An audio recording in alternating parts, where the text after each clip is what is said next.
operated under certain guideline and regulation, it will be cause for confusion. If you are asked to employ 200 people, you went and employ 500, who's going to pay?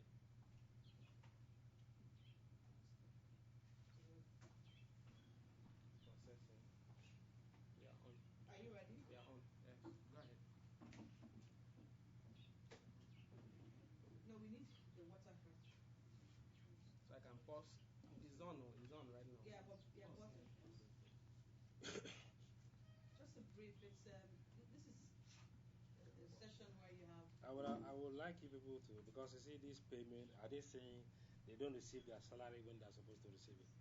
They just say they've not been paid for 16 months. No, that one, that is not a problem. Okay. Other people say they are not receiving salary. There is a comment. When they are supposed to receive it? Yes, there is a comment like from a civil servant. That identify themselves as a civil servant. And that what? And that it is not the way they used to get it in previous times. Please, I need you to ask me that question when I'm online so that I can answer them.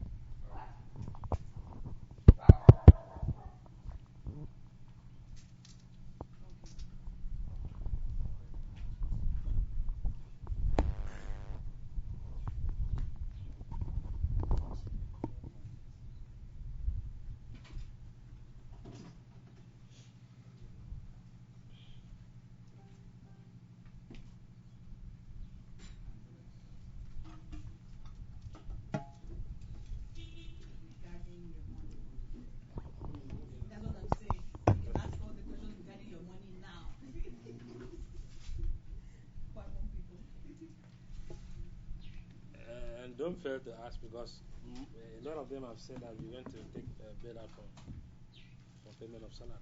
We should ask questions. Are we ready? Where's the water? The water is there.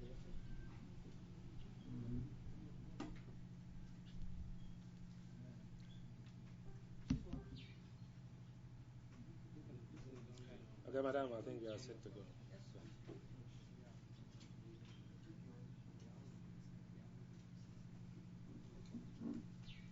Good afternoon, Honorable Commissioner for Finance. We are pleased to have you.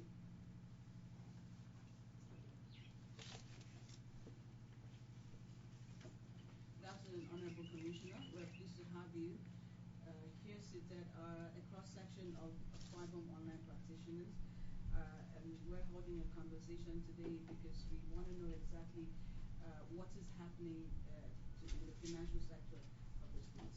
Questions coming in from taxation, questions coming from pension, questions bordering issues around all of that. So we want to have hold a conversation with you to know exactly the truth from the horse's mouth.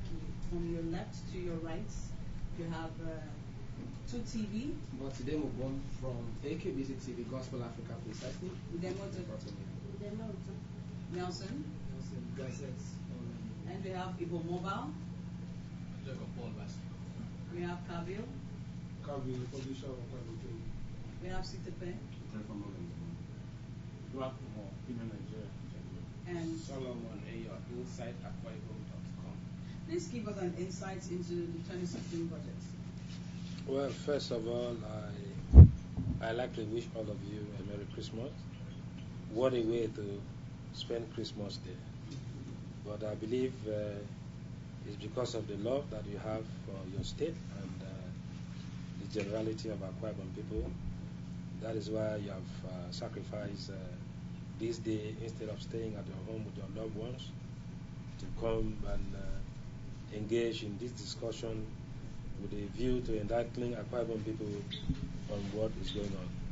So on that score, I'd like to thank all of you. Yeah, the budget for 2016 that was presented on Tuesday by His Excellency Udom Emmanuel, the Governor of Akwa Ibom State, to the House of Assembly.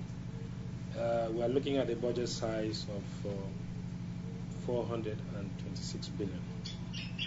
And just like in the previous years, that budget, we're looking at having more for capital expenditure, and the balance will be for recurrent expenditure.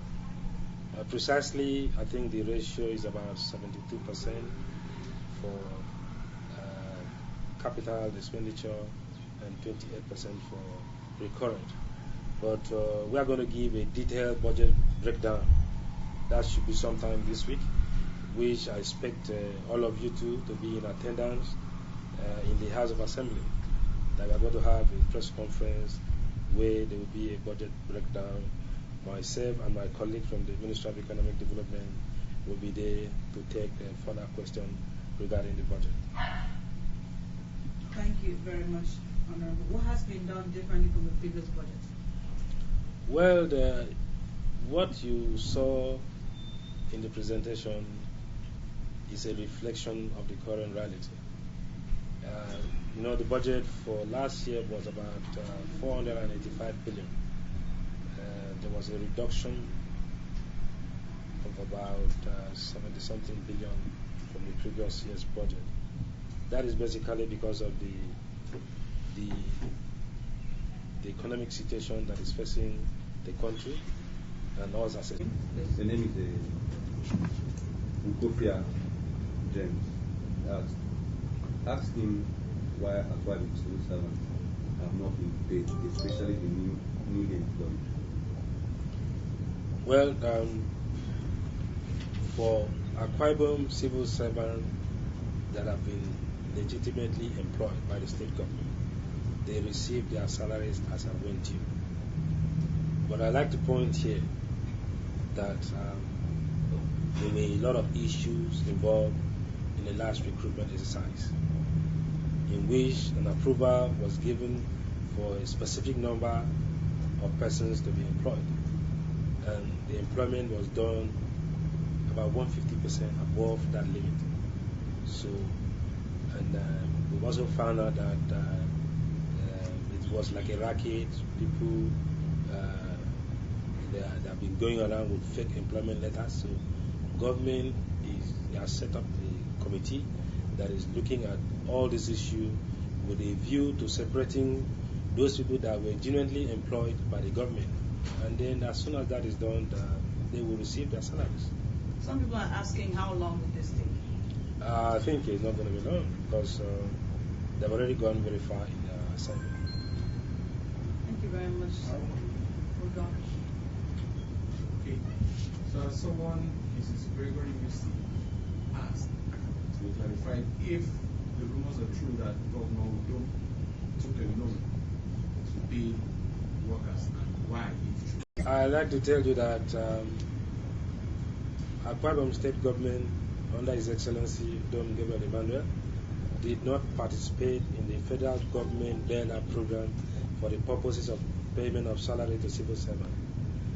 The government of Akwa Ibom, under His Excellency Don Emmanuel, has paid workers' salary based on revenues that come in from the federation account and the internally generated revenue. I'd like to emphasize, we did not take loan to pay workers' salaries. We do not take part in the federal government bailout program for the purposes of salary payment. But please, one more question. Why did our government refuse to take part in bailouts?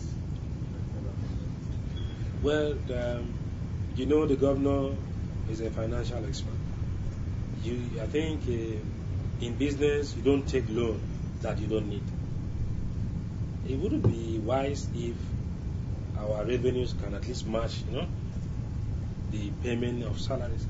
There would have been no need to go and pay interest on something that you can avoid. So I think it was financial reasons, because it's not good for the state to keep on taking loan for such purposes when you can handle it with your available resources. So that's the reason. Okay. Sir, I have a question here from the Twitter handle @WikiFem. He said, please ask the Honorable Commissioner why my dad, who retired, is not being paid 3 months salary.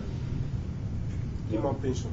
3 month pension. Yes. Okay, I think Akwa Ibom State pensioners are very happy with what His Excellency Governor Don Emmanuel has done. It's on record that pensioners will not pay their pension and gratuity for the last, I think it should be up to 13 years now. But on assumption of office, he immediately ordered and made provision for pensions and gratuity outstanding for the last 10 years to be paid. That has been paid. The remaining portion, we are working out modalities with a view to ensuring that that payment is done.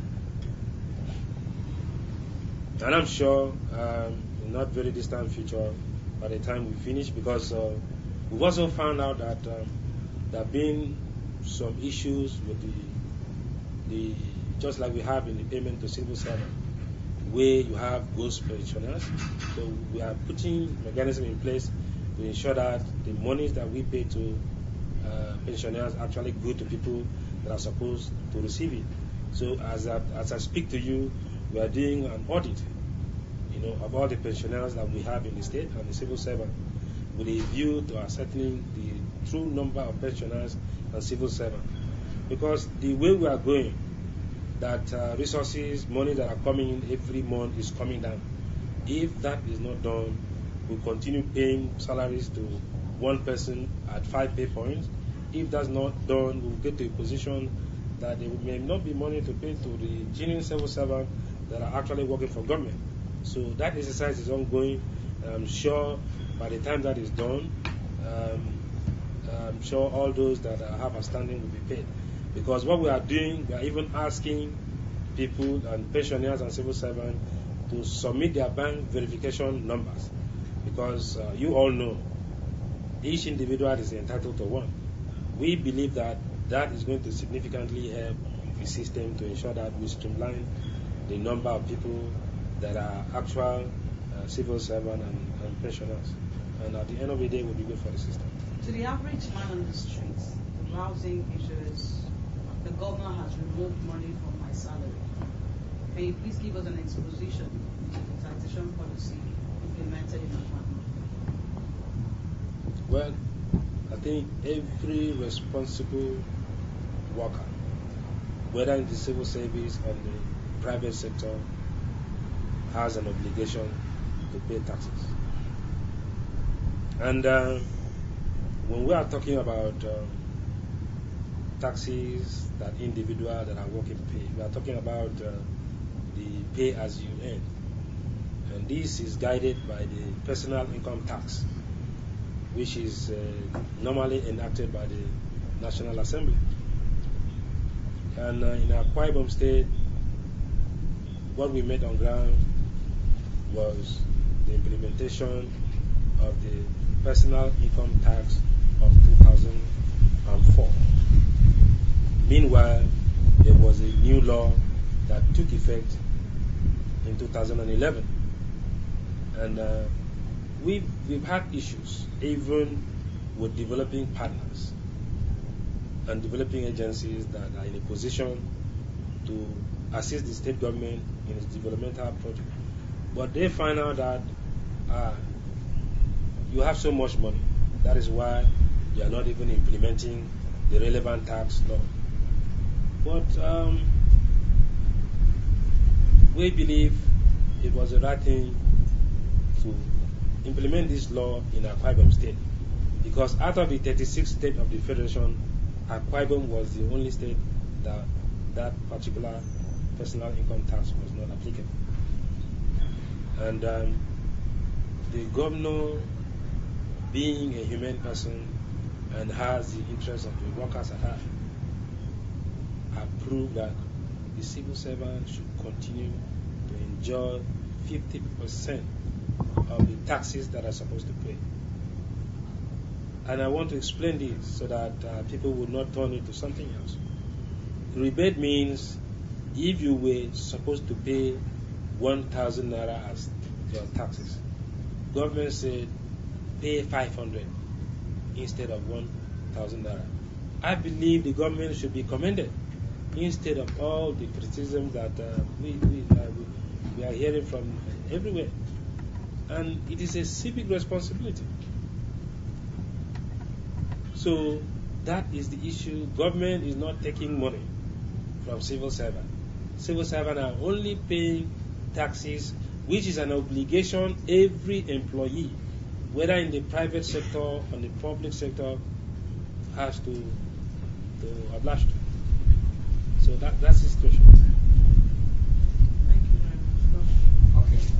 From Commissioner, you said that much attention has been given to capital in the budget. Can you just at least emphasize on these areas that you think that the budget has really received attention, especially in the area of capital? Well, you know that government is a continuum. The previous government built a good foundation that the government of His Excellency, Government Manuel, is relying upon to move the state forward in the area of infrastructure. And there is no society that can say it has enough infrastructure, because every society is evolving, it grows from day to day. And I'm sure the number of people that you had in India in the last 2 years, I'm quite sure it's not the same number today. So at every given point in time, there is pressure on infrastructure. And then, even as a country, we have what is called infrastructure deficit. The same thing is applicable here. So we'll continue to construct new roads, because we won't say that every local government, every community in our state has good road. It's going to be a continuous process. So, and this is one of the requirements that is necessary for industrialization. Because if you have an industry sited in a particular location, maybe as a result of being nearest to a source of raw material, there must be access road to that place, and there must also be access road so that the finished product could be conveyed to where this community will be utilized. So to that extent, monies that are allocated to the capital expenditure will be used for road construction. There were some ongoing roads that have not been completed, so those roads will be completed, and several other items that is required for the upliftment of the life of the people that have aggressed. This question, Honorable Commissioner, there's a question here from Edwin Okon. Edwin is saying, what program does the current administration have in place to increase its tax returns? Okay, thank you very much, Edwin. That is a very, very good question at this point in time. Like we all know, and what I've said before, we do not have control over the revenues that come in from the federal source. But we have control over the IGR, because we can take deliberate policies or make deliberate policies and take deliberate steps with a view to increasing our revenues from this angle. So what we have done, we have a new consultant that has deployed a new software that we believe is going to block all the leakages that's associated with the revenue collection system. And above all, we want to make the system very efficient and effective, and that payment of taxes shouldn't be so difficult. You should be able to walk into the bank and pay with ease. We believe when this is completed, that is going to significantly affect our revenue.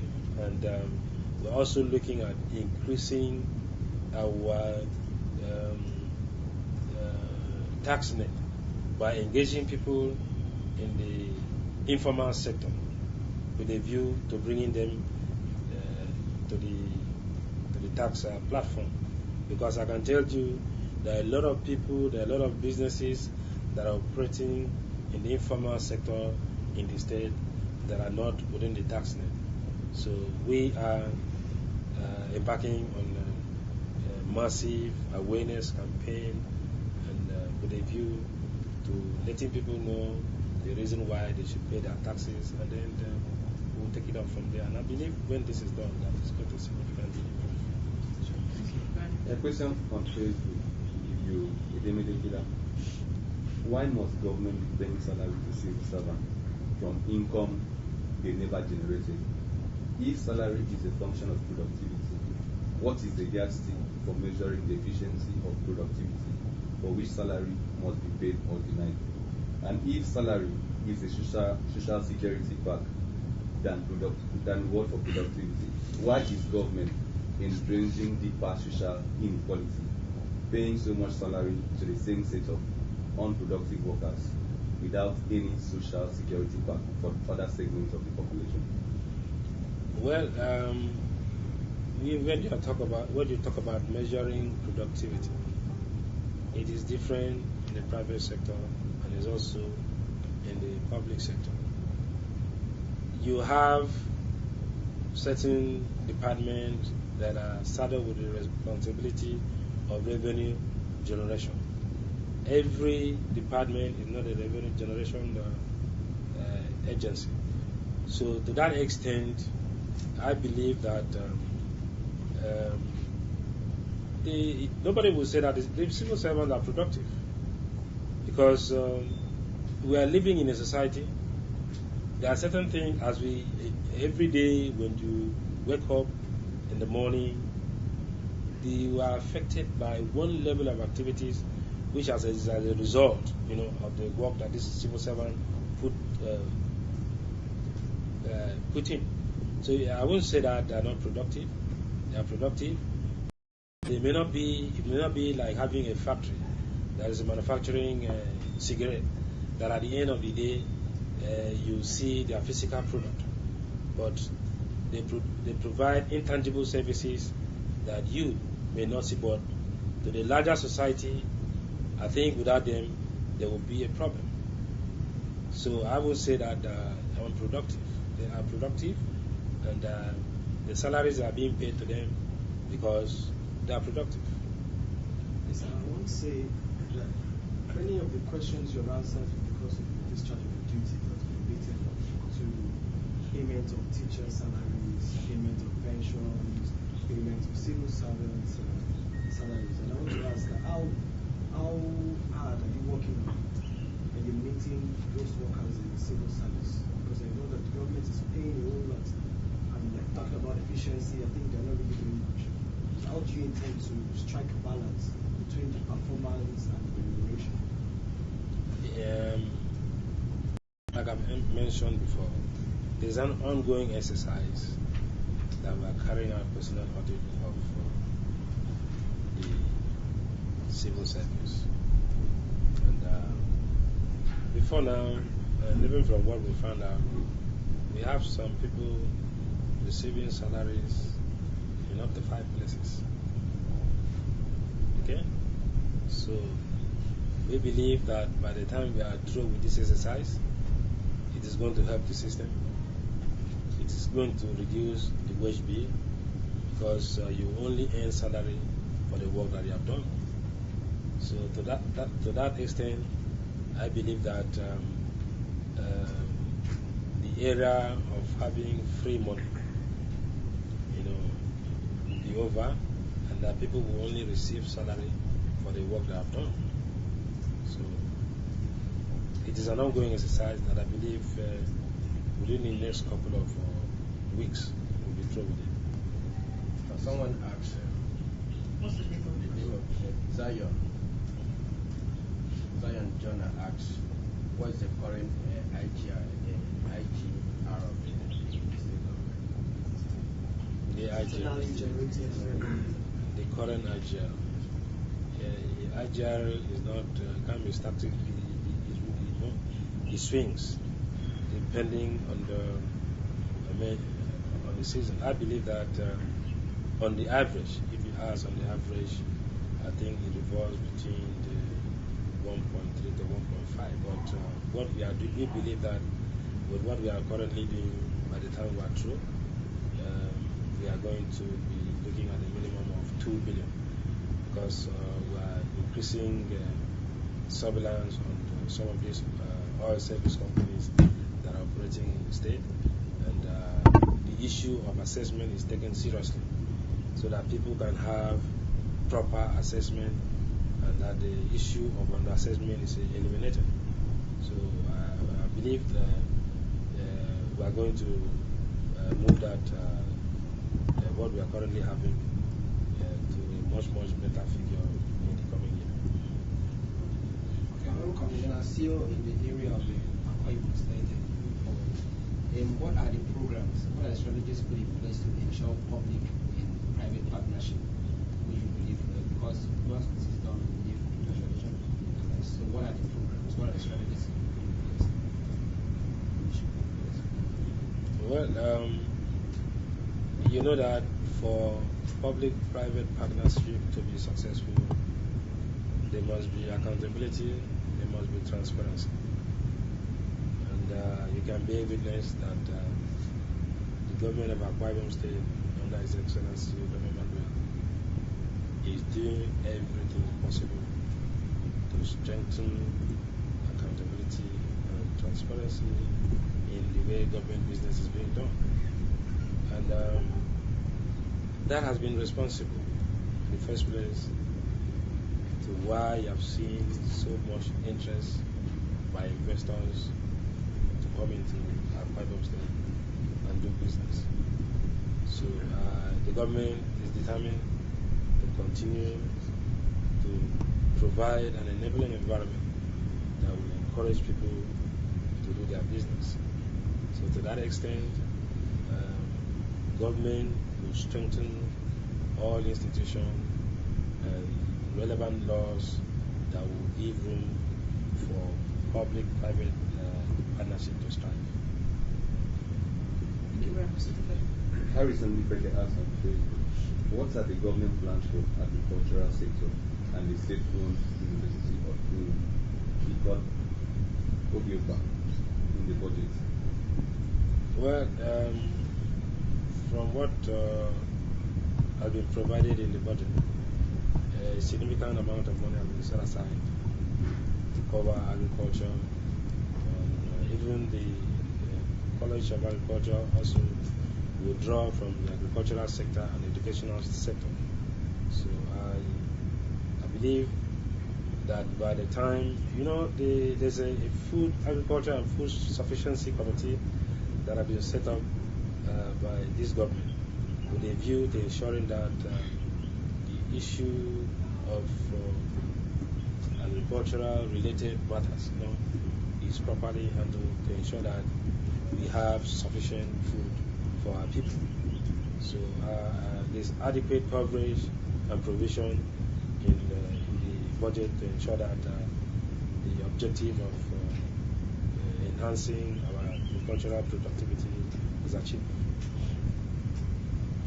There's a question from Akwa Ibom. Recon says, in case of a rerun election, don't you think the non-payment of salary to the newly recruited civil servant may cause His Excellency to lose? What is the government position on this? I've explained to you. You will not. You don't build on nothing. That the issue of employment into the civil service has been bedeviled by some major. How do I put it? In fact, I look at it as a fraud. So I don't believe, like I am explaining to you now, there is no right-thinking Akwa Ibom person that will allow government to pay money to people who are not qualified to be in the civil service. And let me even state it. Some of the people that have offer letter do not even have their school set. They don't have school set, but they have offer letter for graduate position. So I believe the right thing should be done. And Akwa Ibom people I know, they want the right thing done. So I don't think anybody will support people to commit fraud because they want to be in the civil service. That is the truth. And I believe, like I'm talking to you now, you're all voters. I don't believe the issue of not paying money to somebody who committed fraud to enter the civil service will stop you from voting for His Excellency Udom Emmanuel, assuming it's a rerun. Because I believe, and you all know, he has done well in the last 6 months that he has been on the saddle. And I believe, given an opportunity, that he will take this place to a level that all of us will be proud of. But we cannot allow people out of selfish interest, to stop us from doing the right thing. So I don't believe that should be a major issue, because none of us here will support any fraudulent activity in government. Sorry, for that question, I have a question here. What you just answered from Joanna Ken. She wants to know if you would like to answer this. Will culprits of this Bushwalker saga be prosecuted, sir? Well,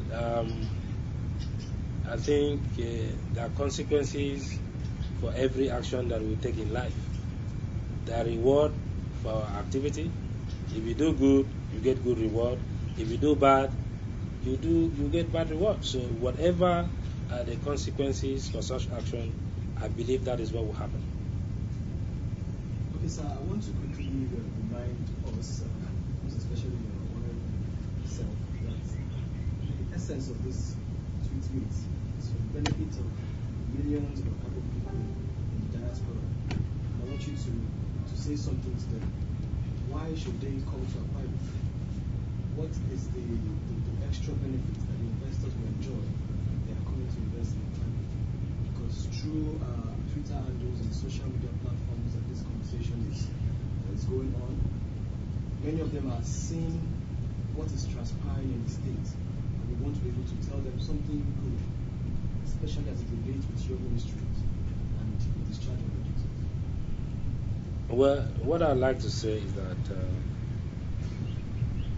as an investor, the investor, first of all, is interested in the safety of his investment. And that safety comes as a result of government policies and action, government programs, and the rest of them. In our state, it's on record that the level of infrastructure that we have here is a good source of attraction for industries to come in. And above all, we have a major problem in this country which has affected and has caused many industries to fold up because of the amount of money that they spend on energy to carry out their business. And it's the government of His Excellency Udom Emmanuel, as soon as he came in, identified that in order for you to have successful industrialization, the issue of power, energy supply, must be taken seriously. And I'm sure you are living witnesses that in Akwa Ibom today, the electricity supply has significantly improved in the last 6 months. That did not just happen. It was a deliberate effort by the government to ensure that our distribution network strengthened with a view to ensuring that electricity and energy is made available to the people.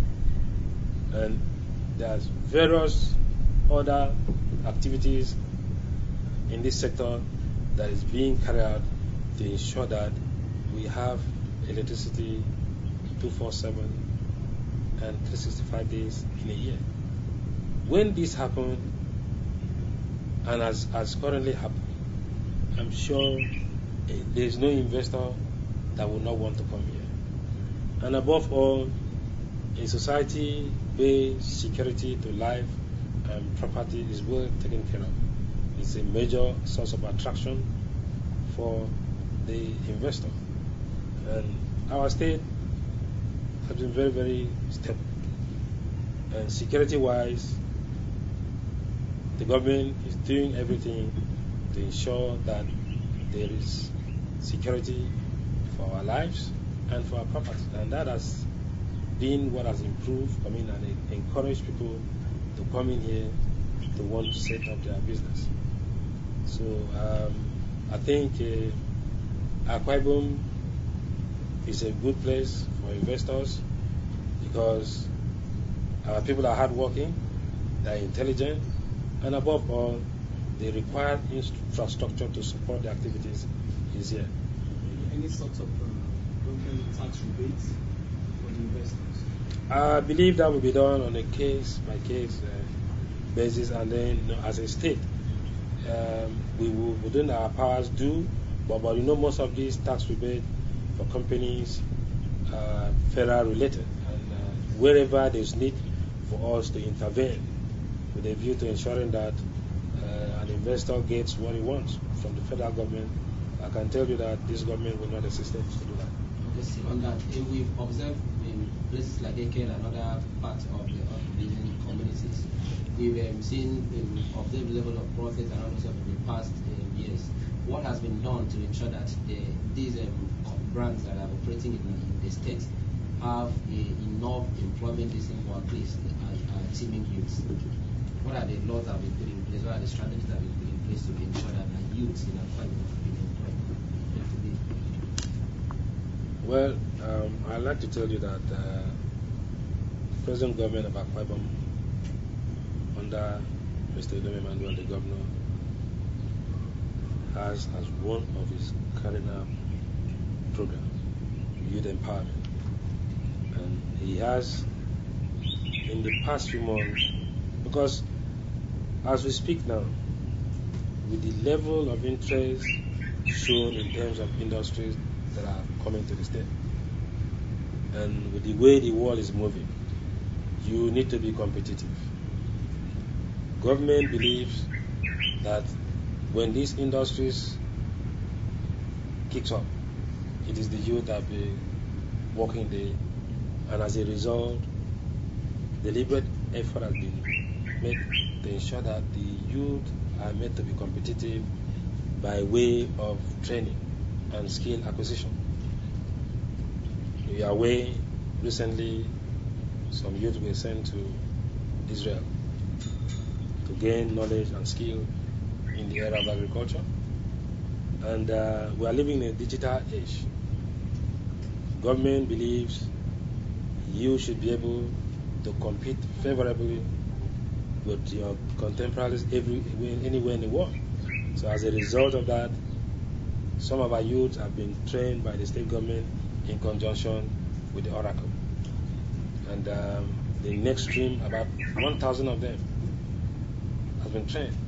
And recently, some youth were also sent. Because of the unbundling of the power sector, we believe there's going to be a lot of opportunities in terms of employment for the youth.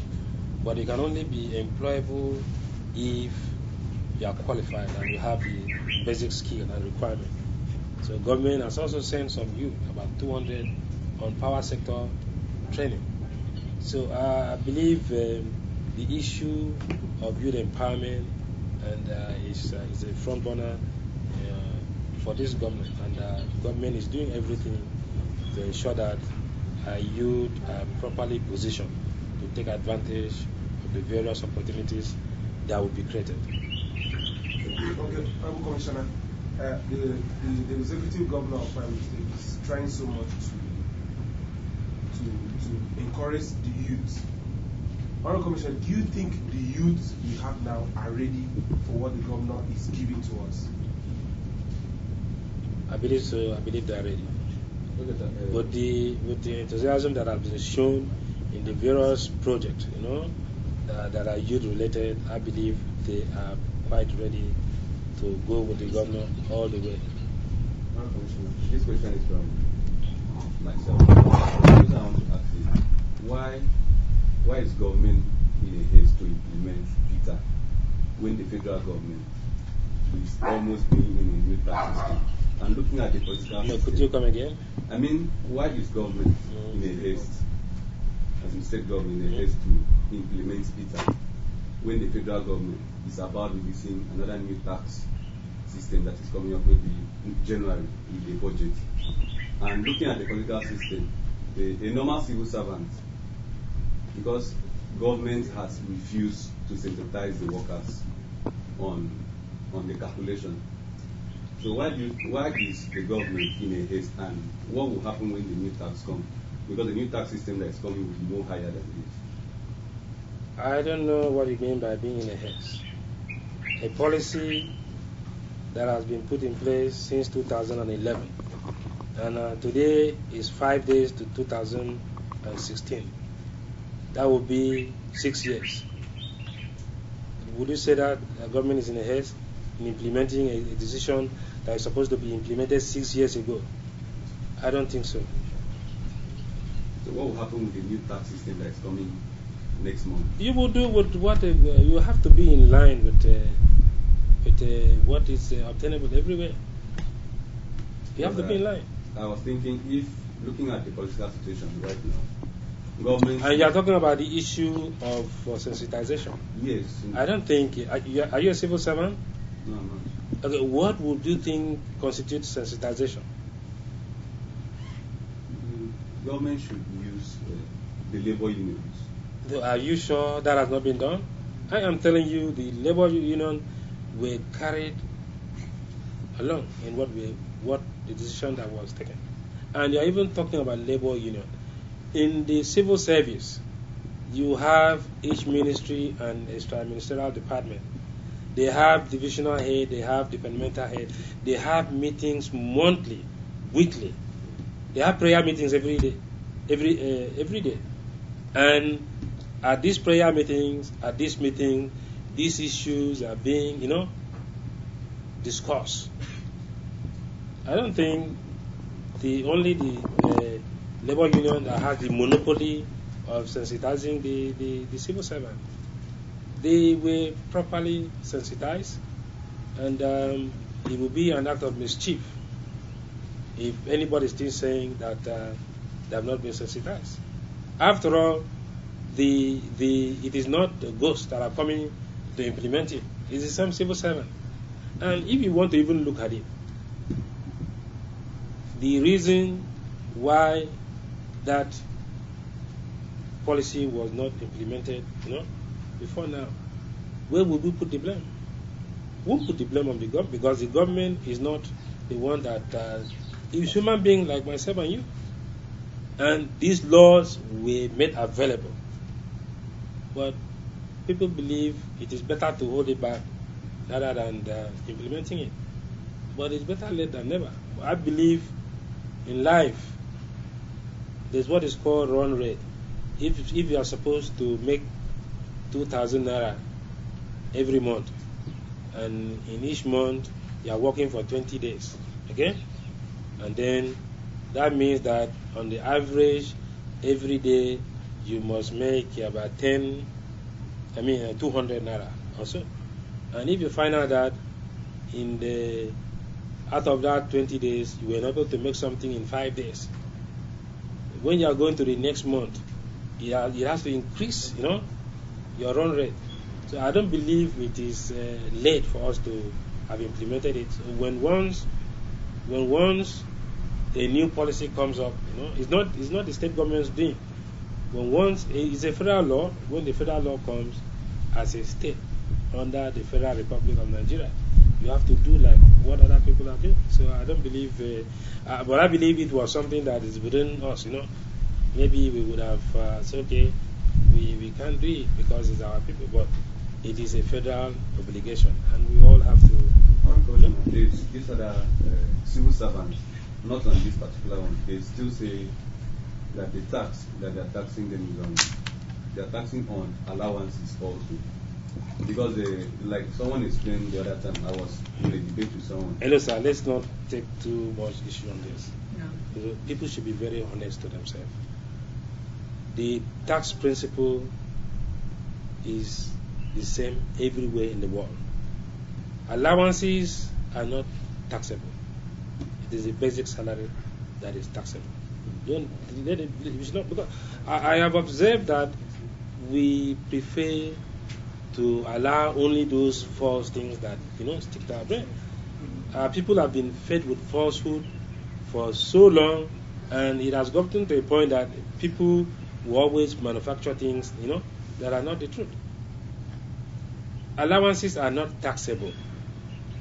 It is only basic salary that are taxable, whether in the public or private sector. So it's not true.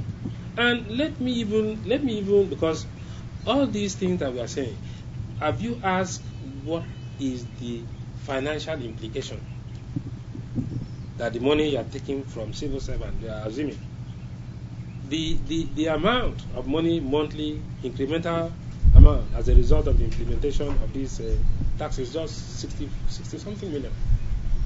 And there are some civil servants as a result of this increase, okay, let me say from grade level 1 to 5, I think what they are paying is not up to 15 naira. So I don't understand why this noise, because it is an obligation. For your information, we have not asked people who are not working for government to pay salary. To pay tax. It is only people that are working. And for an employer and an employee, both parties have obligation to each other. It is the duty of the government to pay you your wages, and it's your duty to also pay taxes to government. So why should this be an issue? Okay, before we leave this issue, I want to talk about. Let's take this tax issue. And you forgot to ask me, because I've heard that political office holders are not paying taxes. It is not true. Okay? Political office holders are not enjoying the rebate. They are paying 100% of the taxes that are supposed to pay.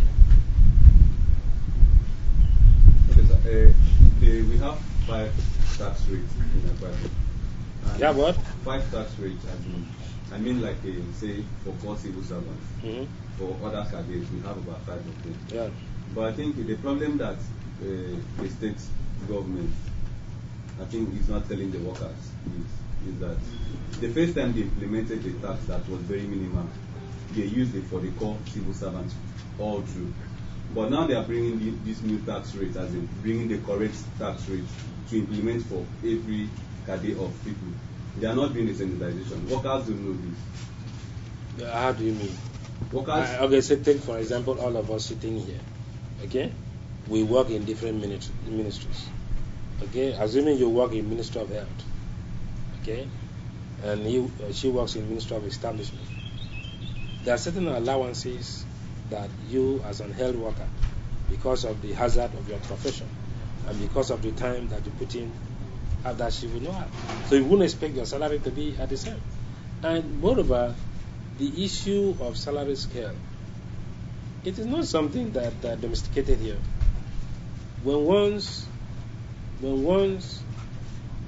like you are talking about the health workers, when once that decision is taken up at the federal level, the state government will have this what is called CONEX. The state government has to implement it. So when you leave your ministry and be prognosing into the way some other person is earning, and is a different professional from you. Every profession has its own advantages and hazard. So I don't believe people that the issue of sensitization. Let us not over-labor this issue. The civil servants are aware. I can tell you, even from the meeting, every ministry is. You have a commissioner and you have a permanent secretary. And it's on record, the permanent secretary, they meet, every week in their college. And whatever is government policies that is affecting the civil servant is communicated, and they communicate same to them. So I don't know, is not the responsibility of the governor to go and sensitize every civil servant on government policies. That's why you have permanent secretaries, you have commissioners, people that are doing their work. Just in rounding up on the taxation, can you please give us a relational basis between the fundamental tax policy we are operating right now and the industrialization drive of His Excellency Mr. Dr. How does it affect this? You're saying we have to pay tax. It's a civic responsibility to pay tax. How does paying tax affect or help the industrialization policy of Mr. Dr. I don't know which of the corporate entities that are operating in Akwa Ibom State are not complaining of taxes. It's the civil servant that we are talking about here. Every company, good company, as a good corporate citizen, knows there's a responsibility on it to pay taxes. They've been doing it. But maybe the assessment has not been properly done, which I had earlier said we are strengthening the system to ensure effectiveness and efficiency. That will cover the issue of assessment to ensure that the right assessment is done. Okay? But I don't think, I believe that even with the industrialization, it will increase the income from taxes because the companies that are coming will pay taxes and their employees will also pay taxes. So as at the end of the day, it will be a benefit to the government because it will increase the internally generated revenue. It will also attract investors into the state. You mean this tax policy being operated, does it have a functional relation with the investors coming in to invest in the state? Like I've said, the tax issue is a federal issue, okay? But there are certain other building blocks that the government is putting in place to make it attractive for investors. I've mentioned the road, the security, and the peaceful nature of our society. And this government is building on that to ensure that you continue to ensure that there is safety for the people and the property, and to ensure that we continue to expand and improve on the infrastructure that's already existing in the state. Thank you very much. There's a little question from me, but this time it borders on our budget. Global oil prices are falling real fast, and with the re-entry of Iran into oil exporting nations, and recently too, the U.S. lifted their ban on 40-year ban on exporting oil. Sir, the time it will take for our investments in Akwa Ibom State to yield fruits, so that we can be sure that our IGR can sustain the economy of the state. It might not be maybe in 2 months or 3 months, or it might not even be 1 year. We understand that. All right, but then the situation with the global oil prices, will put us in a situation. Won't it put us in a situation as Akwa Ibom State, an oil-producing state in Nigeria? Won't it put us in a situation where there is a gap of maybe severe paucity of funds, far worse than we have right now, hunger and all of that? Does the state government have a program to sustain us through those times while waiting for our investments to yield? Well, we've mentioned 2 revenue sources for developmental purposes. We mentioned IGR, we mentioned FAT, but I think that's not all. You also have intervention by developing partners that can also help government to carry out developmental projects. And we mentioned the issue of PPP, public-private partnership.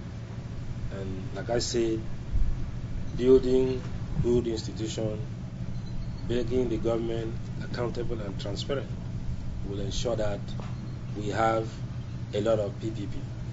That will reduce the level of government funding. But at the end of the day, you achieve a lot of developmental milestones that will be of benefit to our people. So apart from the fiscal cash that comes from IGR, and there's other funding options. You can also, I don't believe, if you see if there are certain things that is of critical in nature, the government can do a bond, can take loan, So the main objective is to ensure that the standard of living of our people is improved, and that there's security to life and property. So I think that's the way to go. As long as you weigh all your options, okay. And like I said earlier, that the budget is an estimate, okay, based on what is the reality. You have somebody that is very versatile in the position of the governor of the state, Mr. Odom Emmanuel. At any given point in time, he will be able to adjust and then take those financial decisions that will help the state. So I don't think that is that's so much a problem. Final set of questions. Talking about health workers in the state, some health workers recently making announcements agitating for the payment of corn heads and conduits. I mentioned it. Yeah, this has been on for a while. I don't know if that has been settled or. You see, I believe that when they met you, I know that in the last 3 weeks, they should have commended the governor. I believe they should have commended, because you see, in life, even when once you do something, if I do something for you, and you appreciate, show gratitude and thank me, I will continue to do more. Even if they must have spoken to you when this thing has been started, they should come to you and also tell you, oh, we are happy. We thank the governor for us. And there is an issue that the issue of this University of Akwa Ibom State. I was on radio the other day, and somebody called in, and I thank God because he was very honest. And I believe if it was him, he would not have been honest. It is the power of God that took control of him. Because as he was talking, he said that he just received an alert of the payment of his salary. But the situation I believe the governor should be commended, because they were asked to employ 200 people. They went and employed over 450 people.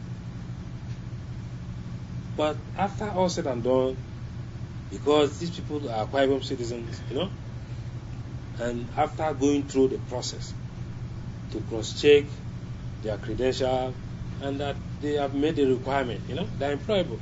And the governor has given approval for them to be all absorbed and salary paid.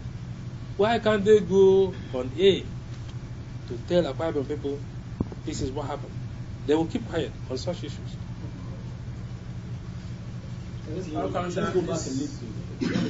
Yes. Commissioner, this question is coming from Mr. Stephen Sam Akpan. Currently on the account we have 64 views watching this live stream right now. Mr. Stephen Sam Akpan says, I want to congratulate His Excellency for his performance for the last 6 months. And his question is, I want to find out from the Honorable Commissioner what the governor is doing to establish international scholarship for Akwa Ibom people. Stephen, thank you very much. Like I have said, we are living in very challenging times. And as a result of that, government is prioritizing activities that is being executed. It's on record that what we are currently receiving is not up to 1/7 of what we used to receive about 3 to 4 years ago. So I believe there are certain basic things that the government needs to urgently do that has direct impact on the life of Akwa Ibom people. That is being currently tackled. And as soon as all these issues are taking place, it's off. That issue of scholarship, is not off for government record. It's still there. It will be done. But because of what is currently happening, government cannot take up all the good project that it has to do. So I'm sure by the time we are through with all what we are doing now, that we'll get a point that people will continue to start enjoying their salaries. Okay. I mean, their scholarships. I think it is important before we round up that you shed more light on Kano State debt profile as an inheritance from the previous administration. There are speculations that on quotes, the idea that this administration is conservative is because they're trying to make up for the loans and bonds to be paid as received by the previous administration. So I'd like you to shed more light on the current debt profile of Kano State. What I like to state here, we actually restructured the loans, that is the debt that the state government were owing to commercial banks, up to the tune of 64.5 billion. We restructured it into federal government bond with a longer tenure of 20 years, thereby having a significant reduction in our debt service obligations, because that loan was running for 3 years. So the amount of money we had to pay monthly was much. And there's a lot of misconception when it comes to this issue of loan.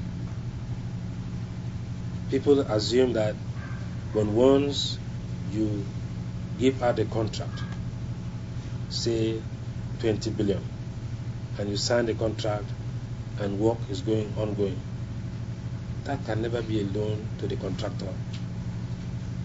It will only be a loan if the construction job is completed, and there are outstanding payment. Okay?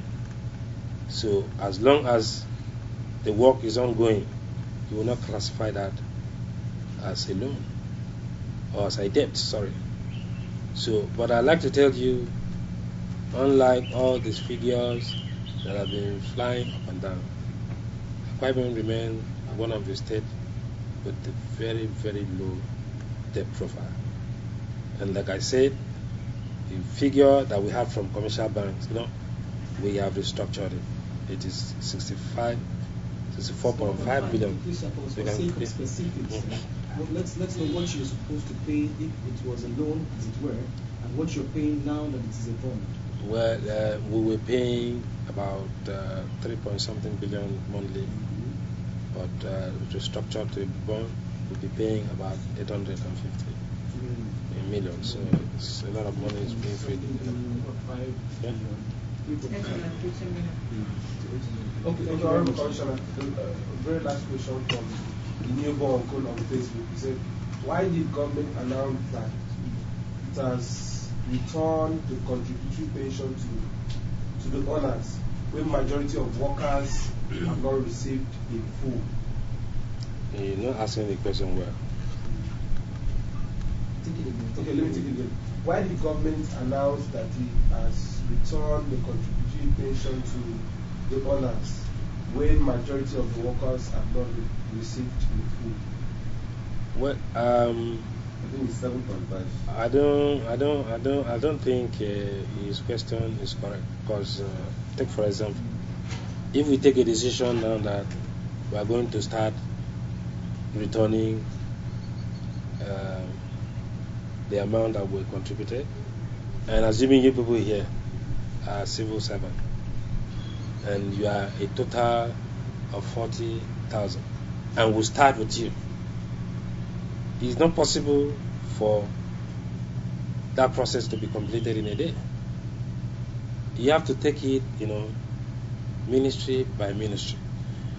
You know that because people come into the civil service at different times, it's not going to be a flat figure. That ministry A, this is how much, you divide it by the number. No, you have to return it based on the contribution that this individual made. So this process is ongoing, and I'm happy some people have received and others are still receiving. So everybody will be paid their money. But the issue of contributory pension, it was the agitation by the workers that they wanted, their money. But I'd like to tell you that we are the only state that are not implementing the contributory pension scheme. This is a very good scheme for workers. It's a very good scheme that will take care of workers at retirement, but they kick against it. But I'm happy to tell you that His Excellency, the Governor of Akwa Ibom State, Mr. Udom Emmanuel, has set up a committee to ensure that we are going to go back to that contributory pension, because that is way to go, and that is where every other state is going, and there's a lot of benefit. As I speak to you, the National Pension Commission, they have in excess of 5 trillion naira, which is available for developmental purposes, and it is one of the avenues that we as a state could have approached to support some of our development. But we cannot, because we are not party to the contributory pension scheme. So I believe it is a good thing, and every right-thinking civil servant, every right-thinking Akwa Ibom person should support the policy, so that we will be just like our other state. They will be able to. We will also be able to enjoy the advantages that will be coming from the pension commission. Thank you very much, Honorable Commissioner. What is your Christmas message to Akwa Ibom people? It's wonderful that you had to spend Christmas this week to educate the people and give them an exposition on what the government is doing with their money, as it were. So what is your last Christmas message, your last word for Akwa Ibom people for 2015 and the occasion of Christmas 2015? Well, this is a very important day. I'm sure that about 99.99% of the people of Akwa Ibom are Christian. This is the day that Lord Jesus Christ was given birth to, and He came to the world to save us. It's a day for sober reflection, and we want to urge all our people to live a lifestyle and emulate the life of Christ. He stands for peace, He stands for progress, He stands for love. Let us love ourselves. We should pursue things that will unite us, and stay away from things that are capable of dividing us.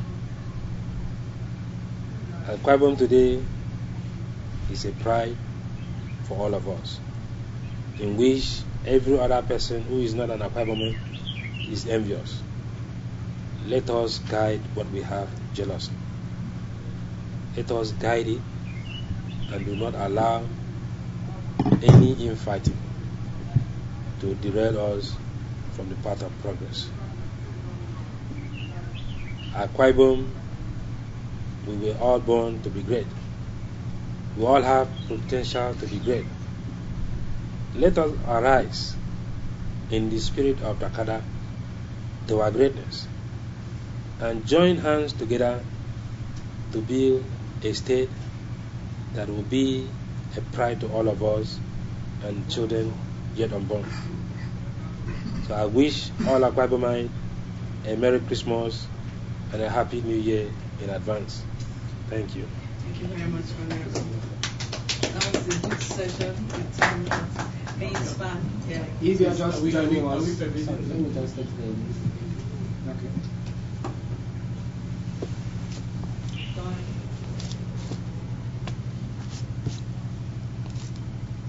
No time.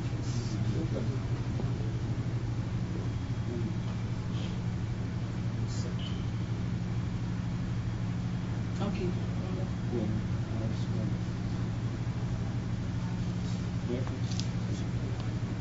Okay, in case you are just joining us, we've been speaking with the Honorable Commissioner in charge of the Ministry of Finance, who has been able to fill in answers to questions bordering the 2016 budget. He has been able to do justice to this. Stay tuned. God bless you. See you sometime. Thank you. Merry Christmas.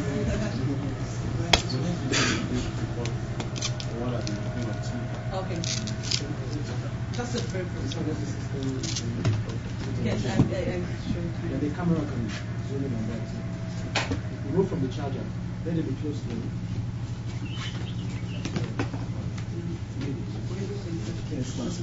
Yes, I crave your indulgence to this presentation. Okay, so this is a snapshot on the hashtag AKS tax policy, the conversation that we've had with you. You need to see this. This conversation has reached 18,840 Twitter accounts on social media. It has had 97,000 impressions and exposure. We've had over 100 tweets, 26 contributors in the past 21 minutes. Okay, let's recognize top contributors. We have one young man behind. His name is Moses Upong. Moses works with CNN. Came in all the way from Accra. Stand up for recognition. Top contributor, we have Nelson, this young man pressing the system. And then we have inside Akwa Ibom. But sir, everybody here seated under the leadership of the SA to the governor, the new media are prolific and passionate Akwa Ibom people. And I must commend the fact that you noticed that we would not have come out of our homes if not for the love of our state, for our state. So thank you very much for opening your doors to us. God bless you. God bless Akwa Ibom.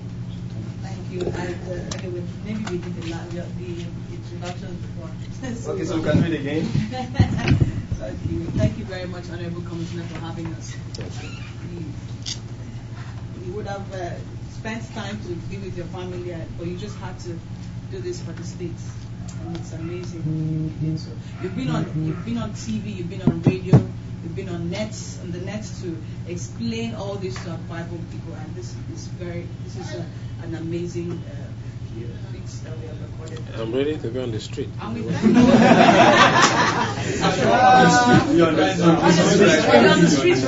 This is an electronic street. Yeah, the electronic street. Yeah, the hangout. You're hanging out with the streets people. Okay, and then we know that something is coming up by January for the Ministry of Finance. The fact that we're going to go on electronic all the way. Yeah. And, I think that is commendable too. Yeah, that's one of the things that we believe will help our revenue to block the leakages, because we are going to introduce electronic receipts. Yeah. Wow. Okay, so you all didn't know, so you have to pay me. Okay, so I think somebody wants to know that, so you should talk about it. Yes, we believe that by the time electronic receipt is issued in our tax collection system, it will reduce the issue of leakages and fraud, and that will ensure that the revenue accruable to government stays in government purse for developmental project. This system has been applied in various states and is working. So we believe we will also have the same result in Akwa Ibom State. And it's good because to a large extent it's going to reduce even some of the overhead associated with printing, receipt, and the rest of them. So, like I said earlier, we are in a digital age, and Akwa Ibom State, we must be at the forefront of it. Look at us sitting down today. We are talking with housing. People all over the world are looking up to it. So I think that's the way to go. Thank you very much. This was group photo. Let's have the photo for the chat first, and then the group photo. So somebody, who not with us? TV or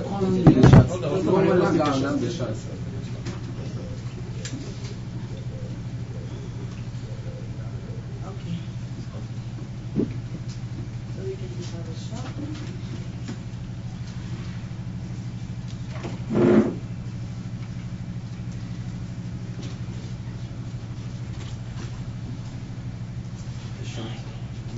Just do the plan for you.